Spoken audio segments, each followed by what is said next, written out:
안녕하세요, 머니스나퍼입니다. 이번 영상은 미중 무역 전쟁 13번째 영상인데요. 오늘은 미국이 왜 하필 지금 중국을 공격하게 되었는지 그 이유 간단하게 설명을 드리고, 지금 현재 미국과 중국 전략의 변화 그리고 현재 상황을 설명하도록 하겠습니다. 원래 미국은 중국과 싸울 게 아니고 유럽과 싸웠어야 돼요. 그런데 시장이 바뀌면서 지금 중국과 무역 전쟁을 하고 있는데, 그 이유가 2008년 리먼 사태 전후로 해서 이제 그 달러에 대한 신뢰도가 많이 떨어지고 있었어요. 그리고 이제 본격적으로 2008년도 때 리먼 사태가 터지면서 미국은 그동안에 가졌던 달러 중심의 헤게모니 시스템에서 이제 신뢰도가 급격하게 떨어지고, 전 세계에서는 더 이상 달러를 신뢰할 수 없다, 이런 분위기가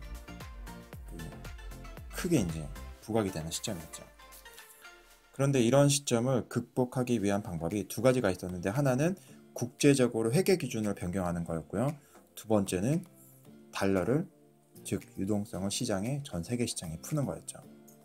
너무나 많이 풀려 있는 이 달러 때문에 속된 말로 이제 돈지랄이라고 하는 거죠. 돈을 너무 많이 풀어가지고 주가를 부양을 했기 때문에 이제 달러에 대한 신뢰도가 이제 떨어지게 되는데, 이런 신뢰도가 보시는 것처럼 이게 2008년도부터 2009년도까지 경기가 이렇게 하강 국면에 접어들면서 회복을 할 때, 사실상 이때 미국보다 독일이 유례없는 고성장을 견인하게 됩니다. 그래서 유럽 연합 이후의 중심 국가인 독일이 이때 경제 성장을 극도로 끌어올림으로써 매우 미국에게는 위협적인 요인으로 다가가게 되는 거죠. 리먼 터지고, 그리고 이때부터 유로화는 아주 강세를 이어나가게 됩니다. 그런데 큰 사건이 터지는 거죠. 2016년 6월 브렉시트가 발생하게 되는 겁니다. 이거 대부분의 전문가들의 예상과는 다르게 실질적으로 이제 투표로 결과를 뚜껑을 열어보니까 브렉시트가 결정이 돼버린 거죠. 무슨 얘기냐면은, 유럽에 있었던 28개국의 가장 중요한 국가 중에 하나인 영국 자체가 자체적으로 탈퇴를 하게 되면서 자연스럽게 유럽연합은 붕괴가 되었습니다. 그래서 미국 입장에서는 의도해서 견제해야 되는 유럽연합 자체가 자체적으로 붕괴가 되어버렸던 거고요. 그러다 보니까 미국은 급속도로 성장하고 있는 중국으로 타겟을 돌리게 된 겁니다. 그래서 중국은 지금 많은 이제 회자가 되는 게 중국 제조 2025, 그리고 최근에 페트로 위안화, 석유 선물 시장에서는 위안화 중심으로 석유를 거래하기 시작했죠. 가장 어떻게 보면은 달러 패권의 도전 중에서 가장 강력한 도전이라고 볼 수 있고요. 지금 현재도 이 유가 시장에 있어서는 생각보다 잘 돌아가고 있습니다. 그리고 시진핑의 꿈이라고 하는 1대1로를 통해서 남중국해부터 육상 실크로드까지 이제 미국이 그동안에 했었던 것처럼 전 신흥국 시장에 달러를 풀어서 이제 자본으로서 시장을 점령하는 것과 비슷한 방식으로 인프라 사업 투자라는 명목으로 신흥국 시장에 중국이 막대한 자금을 풀기 시작한 거죠. 그런데 단순히 이런 비즈니스만 갔던 게 아니고, 중국 제조 2025나 아니면 고속전철, 그리고 알리바바, 텐센트, 이런 전 세계적으로 선두를 갈 수 있는 기업들이 나타나게 되면서 중국 경제는 급속도로 성장하게 됩니다. 그래서 미국 입장에서는 지금 시점에서 중국을 속된 말로 죽여놓지 않으면은 정말 생각보다 빠른 시간 안에 중국이 더 큰 위험 요인으로 다가오겠다고 생각하기 때문에 미국에서는 지금 중국을 견제하기로 결정을 한 거죠. 그래서 당초 유럽과 이루어져야 되는 무역 전쟁이 중국과 전쟁이 발생을 한 거고요. 지금 미국은 그 어느 때보다 아주 강력한 미국을 나타내고 있습니다. 모든 지표들이 실업률이라든지 생산성 이런 부분들에 있어가지고 아주 강력한 미국을 지금 나타내고 있기 때문에, 더군다나 이런 강력한 힘을 바탕으로 외교적인 정책을 펼 수 있는 트럼프라는 캐릭터가 대통령으로 당선이 되면서 전쟁이 시작되게 된 거죠. 그래서 트럼프는 당선과 동시에 우방은 없고 모두 적군으로 봤고요. 그래서 캐나다, 이란, 러시아, 터키, 아르헨티나, 멕시코, 기타 여러 국가까지 동시다발적으로 다 공격을 하게 됩니다. 그래서 모든 국가들이 처음에는 되게 두려워했었죠, 미국을. 그런데 막상 공격을 받고 나서 보니까 생각보다 많은 국가들이 잘 버텨냈고요. 그리고 미국이 원하는 대로 순순히 끌려가질 않았어요. 그러다 보니까 미국 입장에서는 조금 더 다급하게 됐던 거고, 지금 그래서 미국은 노선을 조금 바꿨습니다. 당초 모든 국가들을 공격했던 미국이 이제는 중국을 집중적으로 타겟을 하고요. 그리고 중국만 패겠다, 한 놈만 패겠다, 이런 전략으로 바꾸게 됐습니다. 그래서 중국을 환율로 때리고요. 그리고 영토 분쟁으로 때리고요. 그리고 여론 조작을 통해서도, 그리고 여러 가지 전후방의 동맹국 간에도 다시 한 번 더 협조를 구하면서 조금 자세를 바꾸기 시작한 거죠. 실제 중국에서 가장 두려워하는 것은 뭐냐면은, 중국은 큰 땅덩어리만큼 많은 민족으로 구성이 되어 있는데, 이 국가가 이제 분열되는, 이 민족들이 분열되는 것을 가장 두려워하고 있어요. 홍콩 같은 경우는 영국의 식민지였긴 하지만 지금도 영국에서는 당시 영국의 식민지를 그리워하는 그런 국민들이 되게 많고요. 그리고 곳곳에서 간간히 그러한 영국으로 돌아가고 싶다라고 하는 그런 운동의 움직임이 나타나고 있고, 그리고 대만 같은 경우는 지금 중국 본토로, 중국 입장에서는 지금 하나된 중국 이런 슬로건을 내걸고, 홍콩이나 이민족이나 대만이나 모두 이제 같은 중국으로 에워싸려고 하는데, 대만에서는 반대하고 있고 미국에서는 이런 대만의 니즈에 맞춰가지고 계속적으로 자극하고 있죠. 미국은 신무기를 대만의 기술을 이전하겠다, 잠수함을 제조하는 기술을 우리가 이전해주겠다, 그리고 실제 미국에서 항공기를 띄운다든지 전투기를 띄운다든지 이런 식으로 남중국해를 왔다 갔다 하면서 자극하고 있습니다. 그리고 티벳에 있어서도 독립된 자치구로 계속 인정받으려 하는 거고요.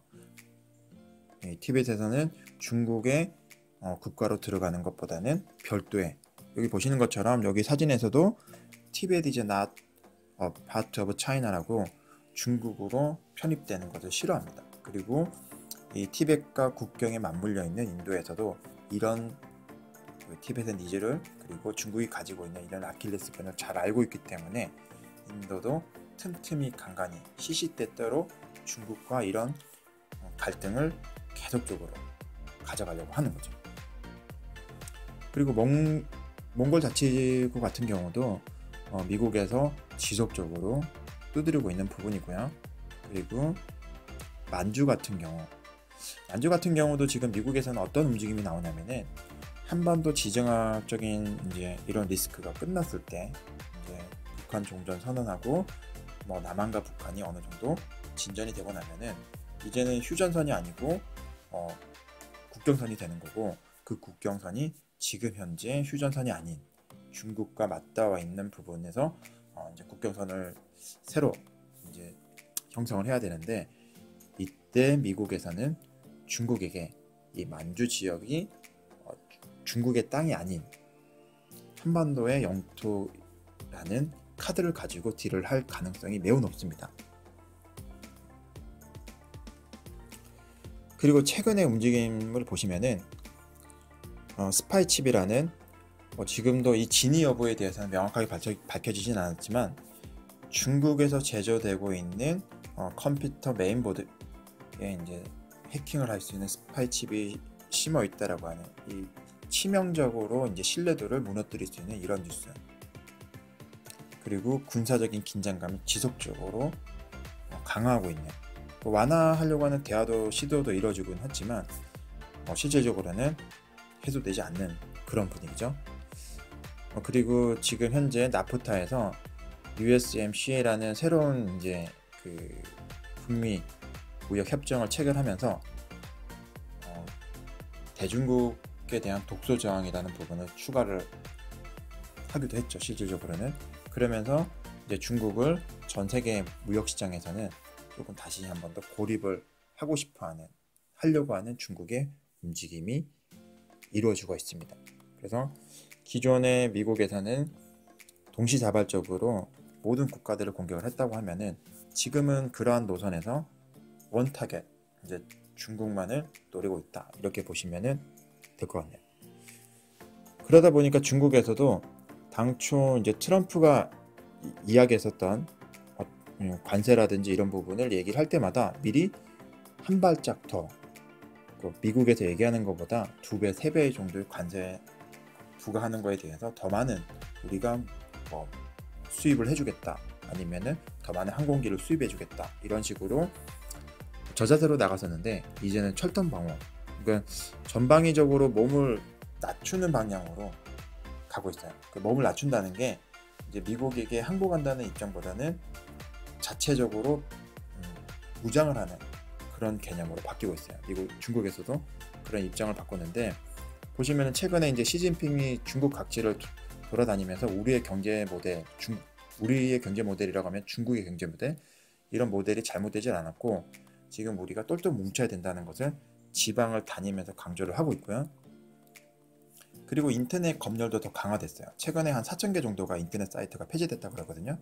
그러면서 온라인 상으로 발생될 수 있는 그런 자범들을 제거하고, 그리고 소비할 수 있는 제품을 쓰게 되게 되면은 수입품을 쓰지 말고 우리 중국에서 생산되는 우리 제품을 쓰자, 이런 내수 증진에 대해서 결속력을 강화하는 움직임이 최근에 훨씬 더 강력하게 일어나고 있습니다. 중국에서. 그래서 이러한 그림에서 잘 보여주고 있는 것처럼 중국에서 먹고 입고 쓰고 하는 이 쇼핑에 대한 이 내수에 대한 부분을 중국 자국의 제품들을 씀으로써 미국에서 부과하고 있는 관세에 대한 위험에 대한 부담 또는 이제 리스크, 그런 경제적으로 입을 수 있는 타격을 헤쳐나가자, 우리 스스로가 헤쳐나가자 라는 움직임이 중국 내에서 일어나고 있습니다. 이게 가장 큰 변화이고요. 그러다 보니까 이 무역 분쟁 자체가 단기간에 끝날 가능성이 희박해졌죠. 그래서 지금 남은 10월달 기준에서 관전할 수 있는 관전 포인트는 앞으로 미국과 중국 그리고 러시아 3국 간의 군사적인 움직임을 예의주시해야 되고요. 그리고 최근 7일간에 지난번 앞에 영상에서 말씀드렸던 것처럼 중국 본토로부터 자금 이탈이 매우 심했습니다. 하지만 그 중국 국경절이 끝나고 이탈되었던 자금들이 한 4, 5일 동안에 연속해서 이탈이 있었거든요. 그런데 다시 중국 본토로 들어온 움직임이 장 막판에 있었어요. 이게 보시면은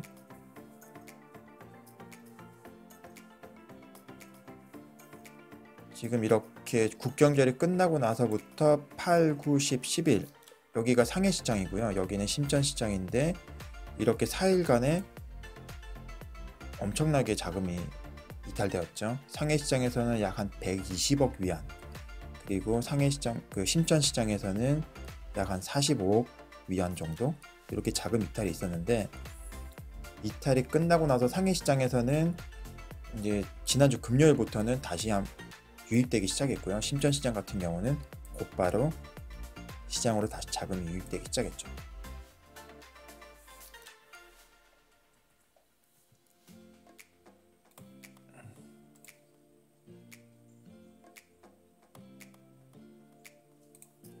보시는 것처럼 그동안 자금이 많이 이탈이 됐던 게 지속적으로 계속된다고 하면은 중국 시장에서는 좀 큰 위기일 수도 있지만, 지금 투기 세력들 그리고 한머니들은 이런 지금 중국 시장 자체가 매우 저렴한 가격일 수도 있다라는 판단을 하고 있는 것 같기도 하고요. 그리고 중국에서는 앞에서 말씀드렸던 것처럼 자체적으로 해결하려고 하다 보니까 이런 이제 인민들에 대한 그리고 투자자들에 대한 이런 불만들을 잠식시키기 위해서도 그 주식시장 증시를 부양하려고 노력하려는 움직임이 있습니다. 따라서 이번 주 증시 자금 동향이 매우 중요하고요. 그러니까 이번 주에 그 중국 본토의 증시 자금이 어떻게 되는지도 매우 중요하고, 그리고 지금 앞서 영상에서, 이번 영상에서는 다루진 않았지만 앞에서 제가 말씀을 드렸던 게 있죠. 미국과 사우디아라비아의 관계. 지금 사우디아라비아의 지금 현재 노선에서 반대하고 있는 기자가 살해됐던 그런 뉴스가 계속적으로 나오고 있는데, 이런 그 긴 갈등을 계기로 지금 미국과 사우디아라비아의 관계가 지금 틀어지느냐 아니면은 다시 더 돈독하게 가느냐, 그 방향에 따라서도 지금 전체적인 흐름도 매우 중요합니다. 보시면은 지금 헤드라인을 CNN에서는 이렇게 잡았죠. 사우디아라비아와 미국과의 관계는 이제 단절되는가, 이런 식으로 제목을 삼을 정도로 아주 중요한 지금 상황에 놓여져 있습니다.